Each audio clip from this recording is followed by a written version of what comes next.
The letter arrived on a Tuesday morning when the autumn rain had been falling for 3 days straight, turning the roads to mud and the world to shades of gray.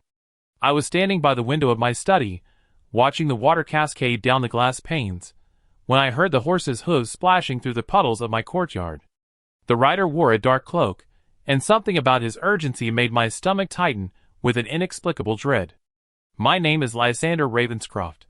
I'm 28 years old, and for the past 5 years, I've worked tirelessly to build a life worth living in this quiet corner of Derbyshire. What started as bitter exile has become something resembling contentment. I own a modest estate now, nothing grand like the places I once managed for others, but it's mine.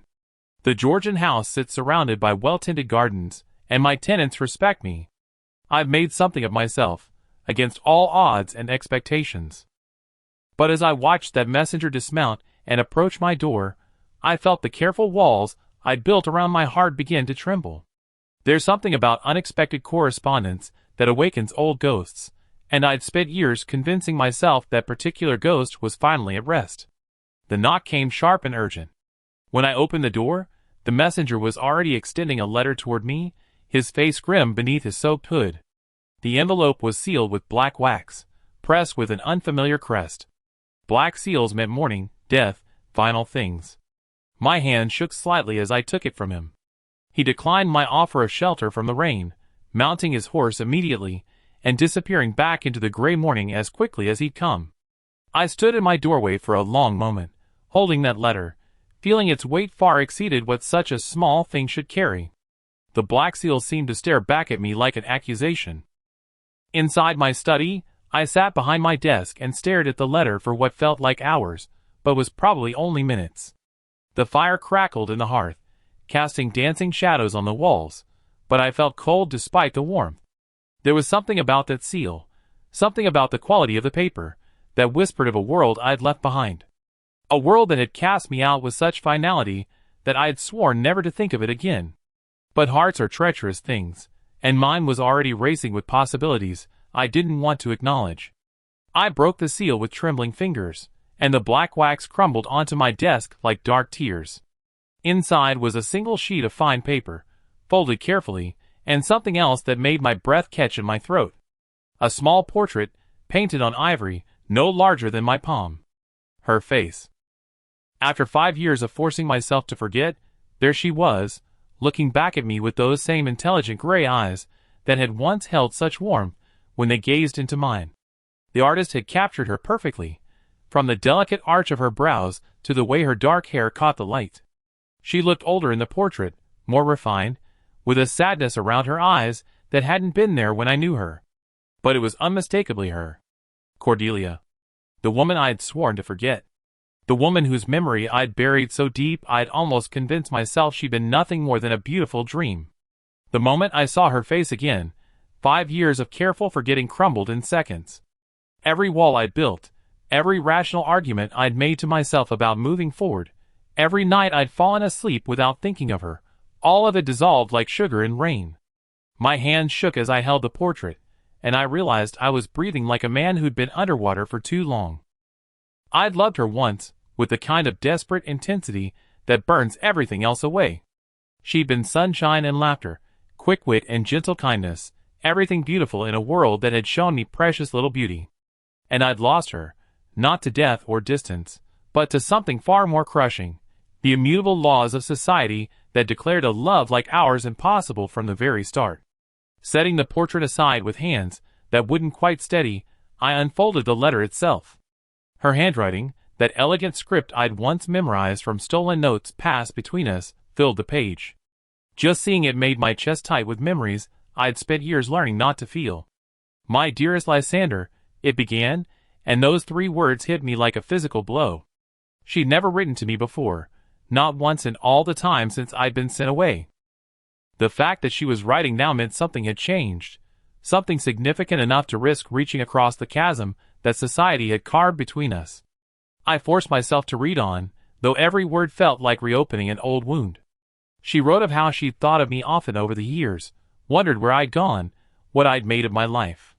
She'd heard, through carefully neutral inquiries, that I'd done well for myself, that I'd risen above the circumstances that had once seemed so limiting. There was pride in her words, and something that might have been regret. The letter went on to explain why she was writing now, after so much silence. Her husband, Lord Marcus Ashworth, had died 6 months ago after a brief illness. The marriage had been arranged, as we'd both known it would be, a union designed to preserve family fortunes and social standings rather than hearts. She wrote of it with the detached politeness one might use to describe the weather, but I could read between the lines. It had not been a happy marriage, though she was too much of a lady to say so directly. But Marcus's death had brought unexpected complications. His younger brother Edmund had inherited the title and the estate, and with it, certain expectations about the family's future. Edmund had made it clear that Cordelia's continued residence at Ashworth Manor, her very security, and that of her household, depended entirely upon his goodwill. And Edmund's goodwill, it seemed, came with a price. He wanted her to marry him. Not from love, she was careful to clarify, but from a practical desire to keep the family's wealth consolidated and to ensure his own comfort. The thought of it made my hands clench into fists. I'd never met Edmund Ashworth, but I'd heard enough about him over the years to know he was everything his brother had not been. Cruel where Marcus had been merely indifferent, grasping where Marcus had been honorably dutiful. Have you ever received a letter that changed everything? Let me know in the comments where you're watching from, because what I was about to read would shatter the carefully constructed piece I'd built for myself and force me to confront feelings I'd buried so deep I'd almost forgotten they existed. Cordelia wrote that she had perhaps 3 months before Edmund would demand an answer, 3 months before she would be forced to choose between marrying a man she despised or losing everything she'd ever known.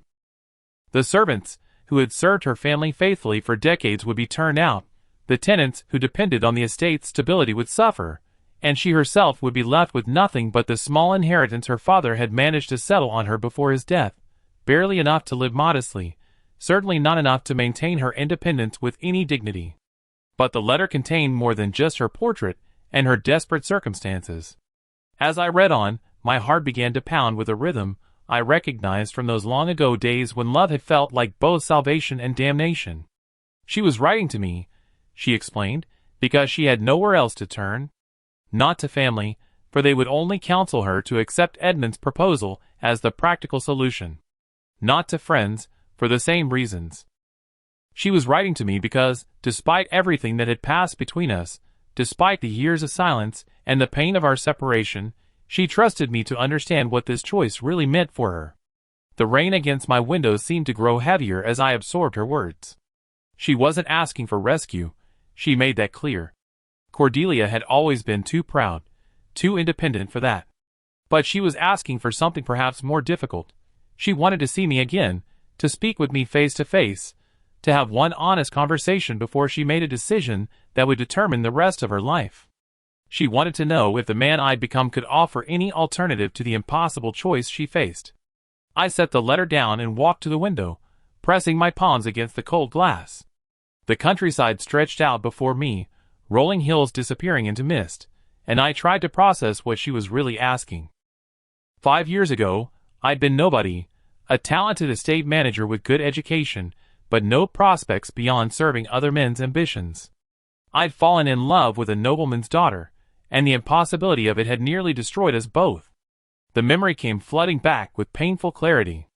It had been autumn then too, but golden and warm instead of gray and cold. I was managing her father's estate, overseeing the harvest, coordinating with tenants, handling the 1,000 details that kept a large property running smoothly. Lord Ashworth valued my work, trusted my judgment, treated me with more respect than my station typically commanded. I was 23, ambitious, convinced that competence and dedication could overcome the circumstances of my birth. And then I met his daughter.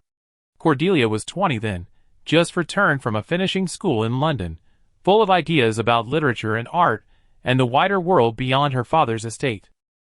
She would ride out in the mornings, sometimes alone despite the propriety that said she shouldn't, and she would find me inspecting fields or meeting with tenants. At first, our conversations were casual, polite exchanges about the weather or the progress of various projects. But gradually, they became something more. She had a mind like a steel trap, and a wit that could make me laugh even when I was exhausted from a day of solving problems. She read voraciously, everything from philosophy to poetry, and she had opinions about all of it. She would challenge me, debate with me, force me to think about ideas I'd never had time to consider. And somewhere in those morning conversations, somewhere between her laughter and her fierce intelligence, I fell in love with her so completely that it terrified me. The first time I kissed her was under an oak tree that had been growing on her father's land for over 200 years. It was early October, the leaves just beginning to turn, and she dismounted from her horse to show me something she'd found, some wildflower that shouldn't have been blooming so late in the season. When she looked up at me, her eyes bright with delight at this small miracle, I couldn't help myself.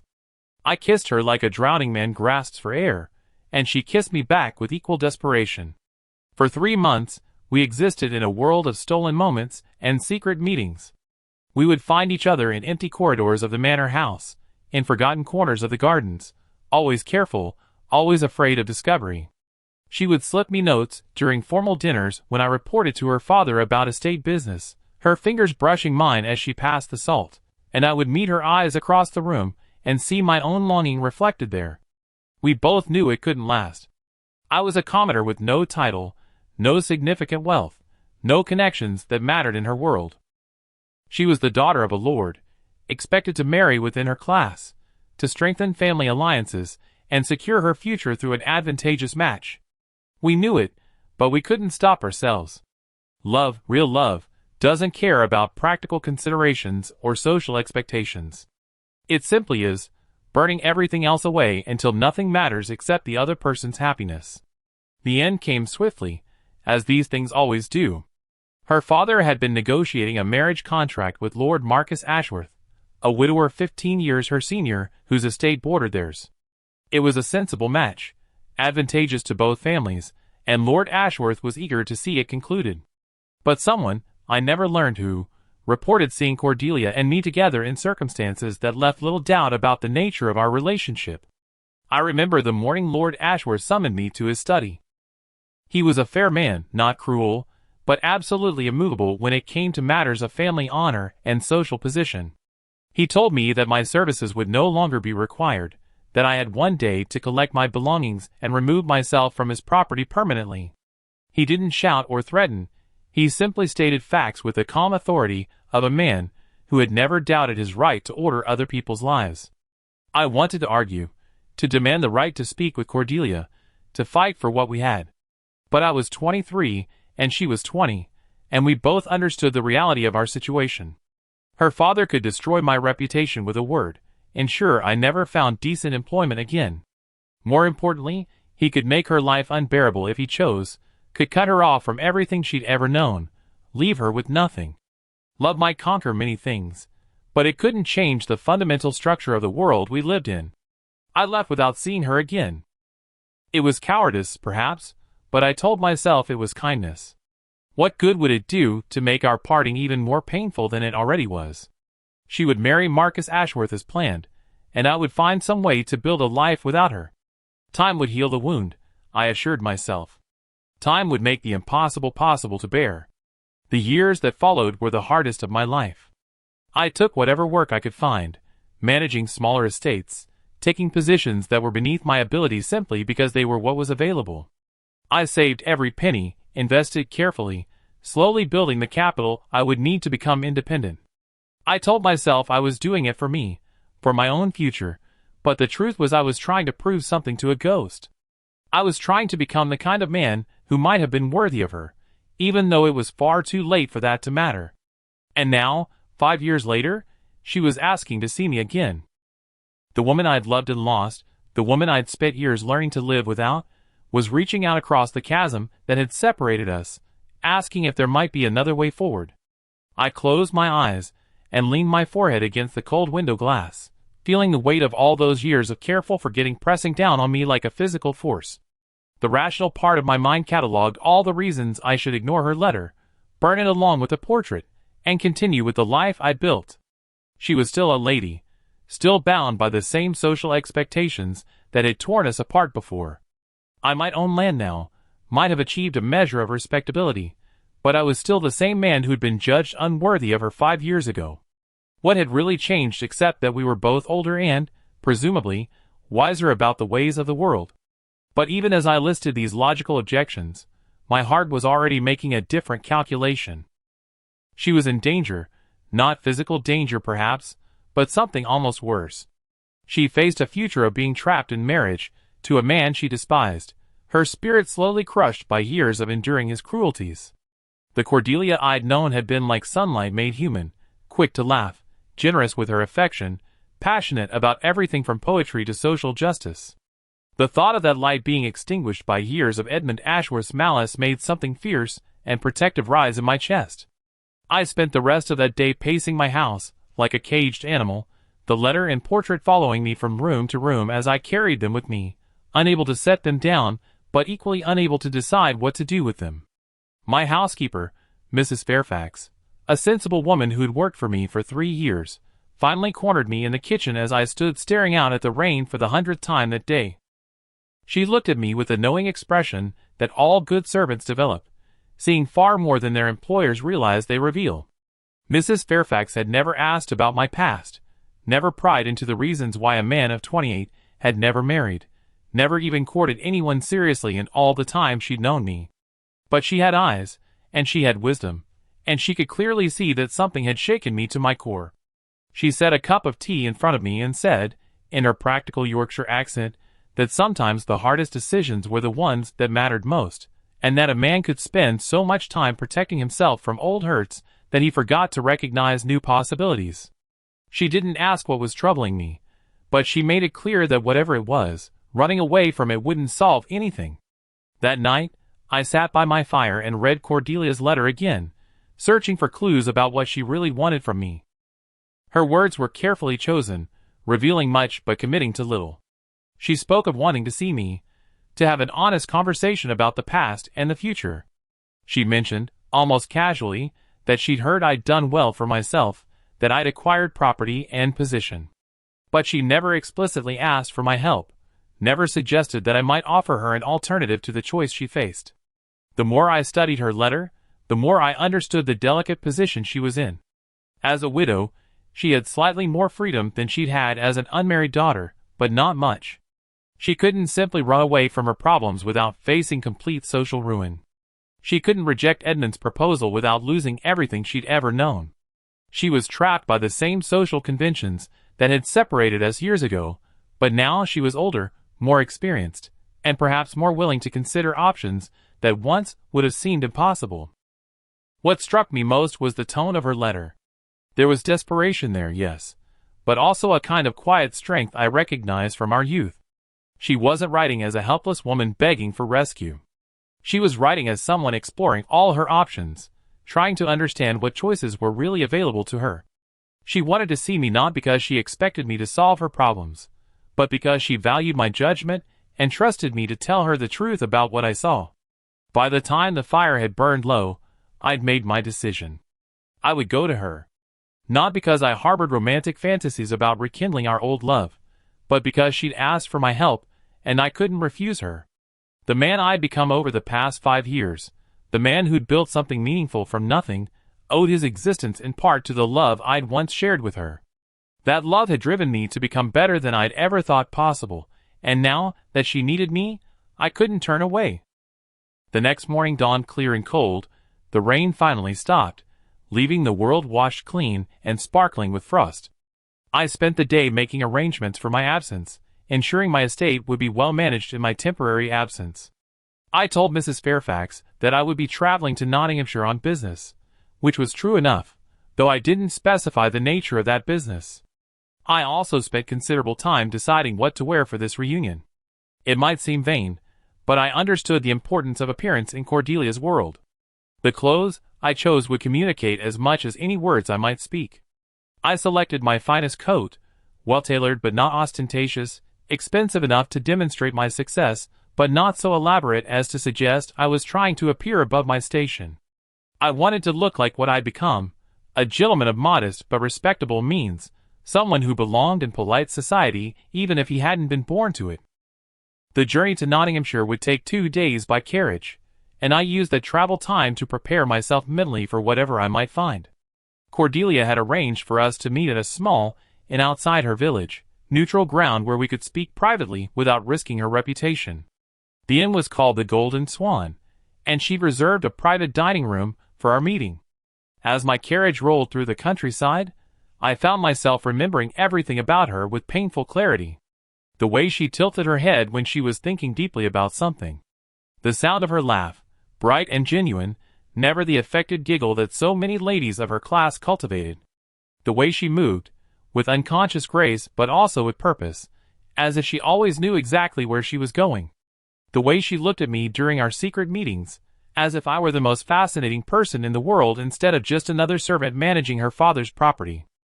I also remembered the last time I'd seen her, though she didn't know I had. It was the morning after her father had dismissed me, as I was loading my few belongings into a hired cart. She appeared at her bedroom window, still in her nightgown, her dark hair loose around her shoulders.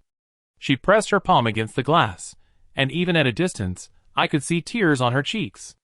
I'd wanted to go to her, to tell her that I understood why she couldn't fight for us, that I didn't blame her for choosing security over love. But I knew that seeing her would only make leaving harder for both of us. Now, 5 years later, I was returning to her world as a different man. Not the desperate young estate manager who'd been so easily dismissed, but someone who'd proven he could build something lasting, something valuable. I had options now that hadn't existed before. I had resources, connections, the kind of respectability that came from success rather than birth. Whether any of that would be enough to help her escape her current predicament remained to be seen, but at least I was no longer powerless. If you're as invested in this story as I am in telling it, make sure to subscribe, because what happens next will determine whether love truly conquers all, or whether some barriers are simply too high to overcome. The inn where we were to meet was just ahead, and with it, answers to questions I'd been avoiding for 5 years. The Golden Swan sat at the crossroads of 2 country lanes, a modest establishment, with whitewashed walls and diamond-paned windows that gleamed in the afternoon sun. Snow had begun to fall lightly as my carriage approached, dusting the inn's thatched roof and the bare branches of the old oak trees that surrounded it. The innkeeper, a round-faced man with kind eyes, greeted me with professional courtesy and showed me to the private dining room Cordelia had reserved. The room was small but comfortable, with a fire crackling in the stone hearth and a table set for 2 near the window. Heavy curtains could be drawn for privacy, but for now they were pulled back, revealing a view of the inn's garden, where the first snow of winter was beginning to accumulate on dormant flower beds. I paced the room, like a nervous schoolboy, checking my appearance in the small mirror above the mantelpiece, adjusting my cravat, running my hands through my hair. When I heard the sound of carriage wheels on cobblestones, my heart began to race. I moved to the window and watched as a modest but well-appointed carriage drew up outside. The driver climbed down and opened the door, extending his hand to assist his passenger. And then she stepped out, and 5 years collapsed into nothing. She was still beautiful, but it was a different kind of beauty now. The girl I'd known had been all bright energy and spontaneous joy. This woman moved with measured grace, her beauty refined by experience and perhaps by sorrow. She wore a deep blue traveling dress that complemented her gray eyes, and a pelisse trimmed with fur against the cold. Her dark hair was arranged in a sophisticated style beneath a small hat, and everything about her appearance spoke of quiet elegance rather than youthful exuberance. But when she looked up at the inn's windows, searching for some sign that I was already there, I saw something of the girl I'd known flash across her features. A moment of uncertainty, of vulnerability, before she composed herself again and walked toward the entrance with that purposeful stride I remembered so well. I heard her voice in the corridor outside, speaking with the innkeeper, and the sound of it made my chest tight with recognition and longing. Then there was a soft knock on the door, and she entered the room, like morning entering a house that had been dark for too long. We stood looking at each other across the small space, neither of us speaking for what felt like an eternity. She was studying my face the same way I was studying hers, cataloging the changes 5 years had wrought. I was taller now, filled out from the lean young man I'd been, my face marked by weather and responsibility. She was more elegant, more poised, but there were fine lines around her eyes that spoke of grief or worry or simply the passage of time. She was the first to break the silence, her voice soft but steady as she said my name like a question, as if she couldn't quite believe I was really there. I bowed formally, the way I would have to any lady of her station, and told her that she looked well, though the conventional words felt inadequate for everything I wanted to say. She moved further into the room, removing her gloves with careful precision, her eyes never leaving my face. She told me I looked prosperous, and there was something in her tone that might have been relief or approval or simple observation. We were both being so careful, so polite, dancing around the enormous weight of our shared history. The innkeeper appeared with tea and small cakes, giving us both a moment to collect ourselves.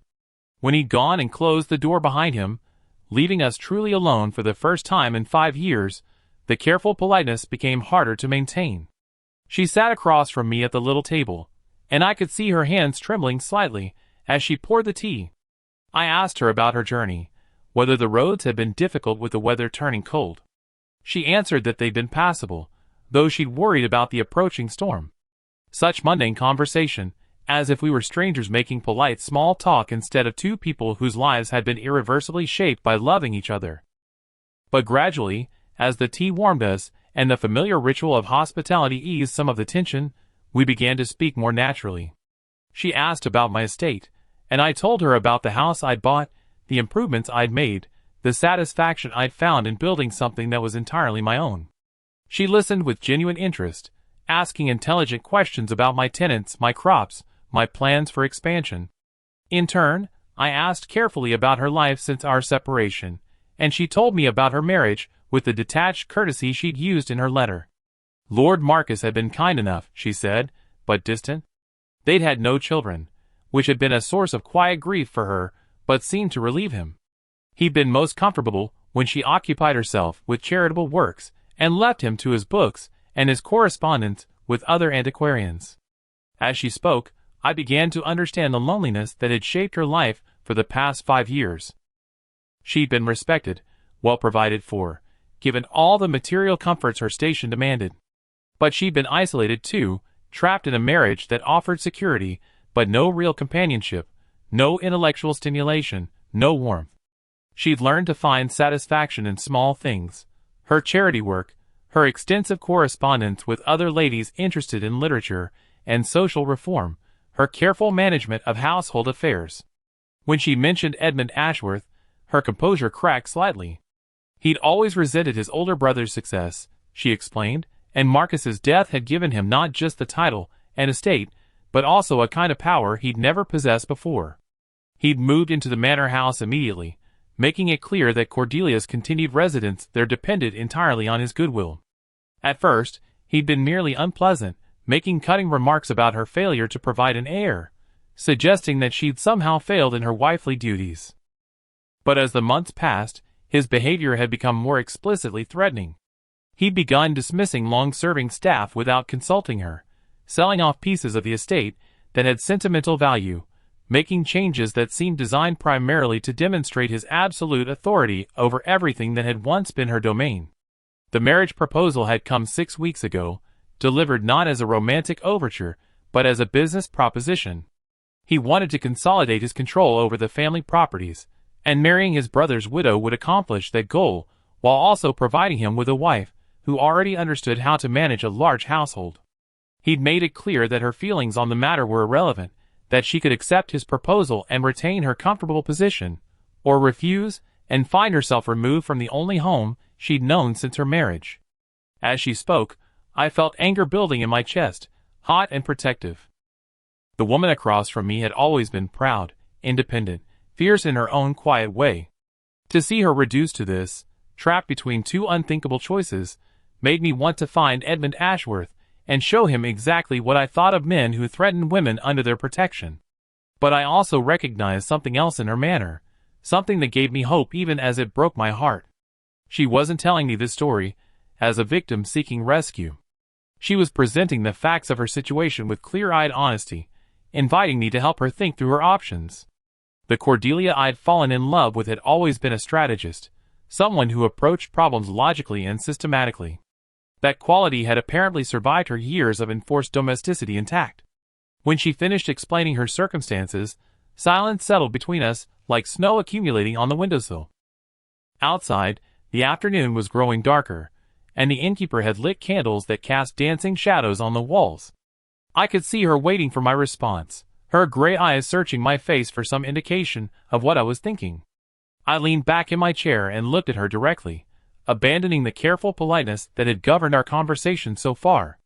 I told her that Edmund Ashworth sounded like exactly the kind of man who deserved to have his plans disrupted, and that the thought of her trapped in marriage to him made me want to do something violent and probably illegal. She smiled at that, the first genuine smile I'd seen from her since she'd entered the room, and for a moment she looked exactly like the girl I'd fallen in love with. But then her expression grew serious again, and she asked me the question that had been hovering between us since she'd first written to me. What did I think she should do? What options did I see that she might have missed? She valued my judgment, she said, and she trusted me to tell her the truth even if it wasn't what she wanted to hear. I was quiet for a long moment, considering not just her immediate problem, but the larger question of what we meant to each other now, what we could mean to each other in the future. The young man who'd been sent away in disgrace 5 years ago would have had nothing to offer her except passionate declarations and impossible dreams. But I wasn't that young man anymore. I told her about my estate, about the income it generated, about the investments I'd made, and the connections I'd cultivated. I wasn't wealthy by her standards, but I was comfortable, secure, respected in my community. I could offer her a home, protection, companionship. It wouldn't be the grand life she'd been born to, but it would be honest and it would be safe. She listened without interrupting, her tea growing cold in her cup as she absorbed what I was really saying. When I finished, she was quiet for so long that I began to worry I'd misunderstood what she wanted from me, that I'd presumed too much based on a letter and a portrait. Finally, she looked up at me and said that she'd hoped I might say something like that, but she'd been afraid to let herself believe it was possible. The girl who'd loved me had grown into a woman who understood the value of security, of partnership, of building something meaningful with someone who truly knew her. But she also understood the risks we'd be taking, the gossip we'd face, the social complications that would follow us. I reached across the table and took her hand, feeling the coolness of her fingers, the slight tremor that betrayed her nervousness despite her composed exterior. I told her that I'd spent 5 years proving I could build a life worth living, and now I wanted to spend the rest of my life proving that some things were worth fighting for, regardless of what society thought. She turned her hand palm up in mine, interlacing our fingers the way she'd done during our secret meetings years ago. She said that marrying me would mean giving up her title, her position, probably her connection to most of the people who'd shaped her life. But staying where she was would mean giving up herself, her independence, her right to choose her own future. When she put it that way, she said, the choice was obvious. I asked her if she was certain, if she understood what she'd be accepting, and what she'd be leaving behind. She looked at me with those intelligent gray eyes, and told me that she'd been certain the moment she decided to write to me, that everything since then had just been confirmation. She'd learned, she said, that security without happiness was its own kind of prison, and she'd rather face uncertainty with someone she trusted than certainty with someone she despised. We talked until full darkness had fallen outside, and the innkeeper had lit more candles. We made practical plans, discussing how she could leave Edmund's household without creating a scandal that would make her future more difficult. She had friends who would provide temporary shelter while we arranged to be married, and a solicitor who could help her claim the small inheritance her father had settled on her. It wouldn't be easy, and we both understood that some people would never accept our marriage, would always see it as a mésalliance that proved her lack of judgment and my presumption. But we also understood that we were older now, wiser, better equipped to handle whatever challenges we faced.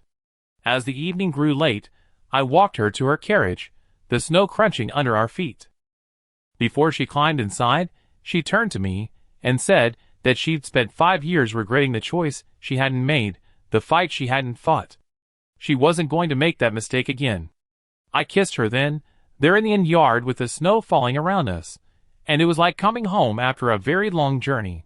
She kissed me back with all the passion of the girl she'd been and all the wisdom of the woman she'd become, and I knew that whatever obstacles we faced, we would face them together. 3 weeks later, on a cold December morning, Cordelia became my wife in a simple ceremony at the parish church near my estate. She wore a dress of deep green silk, elegant but not ostentatious, and she smiled at me as she spoke her vows with a joy that made my heart race. Edmund Ashworth had raged and threatened and ultimately done nothing, because by then it was too late and his legal position was weaker than he pretended. We settled into married life with surprising ease, as if we'd been preparing for it during all those years apart. She brought intelligence and grace to my quiet country existence, organizing charitable works in our village, corresponding with progressive thinkers about social reform, filling my house with laughter and music, and the kind of intellectual conversation I'd missed without realizing it. I continued to expand my estate, with her help and encouragement, building something that would last for generations. We faced whispers and raised eyebrows in some quarters, but we also found acceptance and friendship among people who valued character over breeding, accomplishment over inheritance. 5 years after our reunion at the Golden Swan, I can say with certainty that some risks are worth taking, that some loves are strong enough to overcome any obstacle society can create. The letter sealed in black that brought Cordelia back into my life didn't just change my future. It taught me that the best things in life are often the ones we have to fight for, the ones that require courage to claim and strength to keep. Our love story began with separation and sorrow, but it didn't end there. It grew into partnership, into friendship, into the kind of deep companionship that transforms two people into something stronger than either could be alone. And every morning when I wake up beside the woman I once thought I'd lost forever, I'm reminded that sometimes second chances aren't just gifts. They're rewards for never giving up hope, for never stopping the fight for what truly matters. If this story of second chances and enduring love touched your heart, subscribe for more tales of love conquering impossible odds, because the greatest romances aren't the ones that come easily, but the ones that prove love really can triumph over every barrier life places in its path.